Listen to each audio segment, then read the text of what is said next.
Right, we're with Wellington Chairman Kevin Oates with the roundup for October. Kevin, you must be really happy. I mean, we're flying along in the league unbeaten. We're talking after a 3-2 win against Sheffield where we've been pegged back and nicked it again right at the end. You must be really happy the way the things are going on the pitch. Yeah, given all of the changes over the summer, and there's a big jump between the league that we played in last year and obviously the league we're playing in now, and putting a new squad together with new management to be competing in the top half and taking on teams like Sheppey that have got a really good following. To even be on the same pitch as them is still quite surreal, and to get 3 points in that game, thoroughly deserved. It is brilliant, and the players and the management, for as long as I can remember over the last 5-6 weeks, have delivered 99% of what we would expect, and they've done a good job. One thing to me, Danny said recently, we may be 5%, 10% off of our sort of intensity levels. Did you think for the first hour today that we really had them? Yeah, first half we were very, very good, and went in 2-0 at half time and probably deserved that. And then, as you would expect, Sheffield probably had a bit of a kick in at half time and come out and played quite well start of the second half, and we're looking to try and contain them and make sure that we don't let them back in the game. They've got a penalty, probably a little bit of a soft penalty, and then all of a sudden the game changes, and we've had to really, really work hard to make sure that we don't collapse, frankly, because a lot of teams would under that kind of pressure, and we've let them back into the game, but we haven't rolled over at all, and we've gone back up the other end and we've won it. And I would argue over 90 minutes that we deserve that win, so well done. Moving on from the game, and obviously our good form, we went out there Kent Senior Trophy, but without being disrespectful to the competition, I would imagine that's probably the least of the most important trophies we play in. Yeah, we don't mean to be disrespectful at all. We want to win every game. I'm sure the players and the management do as well. But on the list of priorities, that's not anywhere near the top. And I think sometimes losing the odd game, you learn a lot more from than when you win, and that has probably benefited us in the long run. So yeah, in many ways, with a little bit of a backlog already with league games in hand over other teams and still being in the FA Vars, in many ways losing that game has probably been a blessing in disguise. We're in the FA Vars still, we've got Bedfont and Feltham, a step 6 side for the Combined Counties League. They'll be coming here, so while on paper it's a good draw, we know full well that with teams like Chichester flying in the FA Cup that sides can be dangerous, so we've got to show a lot of respect to them when they come in.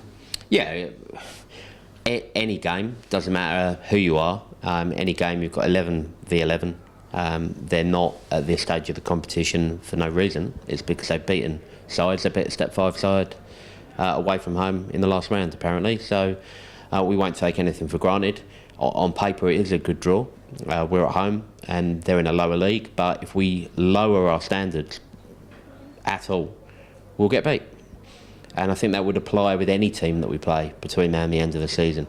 If we play like we did today in the first half and the last 10 minutes, we'll win.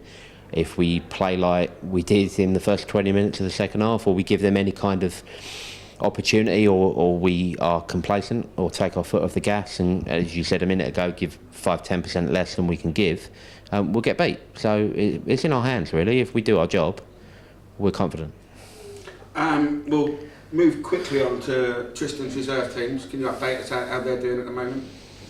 Yeah, well, typical reserve team football, really. A little bit of a revolving door with players. Obviously, he's got a very, very young squad, and that's intentional from him and from us. There's no point in us having a reserve team tagged onto the club with a load of 35-year-old cloggers. That's a complete waste of time.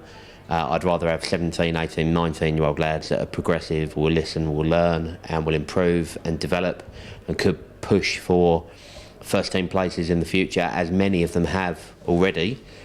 If that means they get beat occasionally, long-term for the benefit of the club, I think that is probably a good thing. But there will be 3 or 4 promoted from their division at the end of the season, and I'd expect them to be in that top 3 or 4.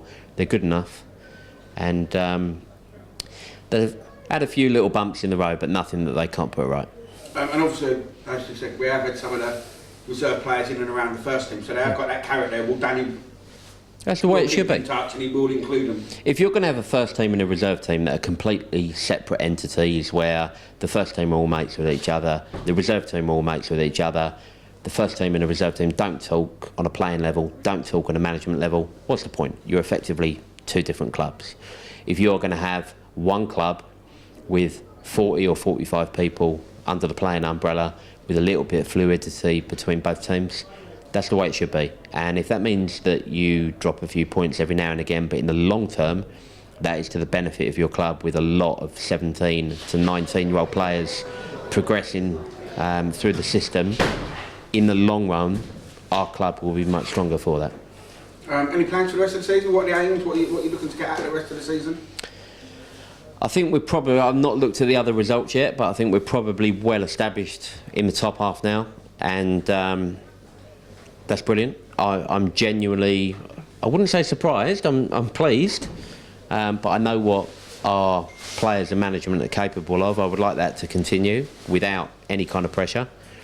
But to achieve that at the end of the season, irrespective of what else might go on, to finish in the top half when you're new to this division would be outstanding, and long may that continue. Okay, thanks for talking to us, and we'll see you at the end of Cheers. November, and hopefully everything's still going well, still in the Vars, etc. Let's hope so. There's 3 times the referee's tried to get in now, so I better go and pay him. Yeah, and the manager as well. Yeah. So we'll All see right. you later. Cheers, mate. Cheers, Tom. Thank you.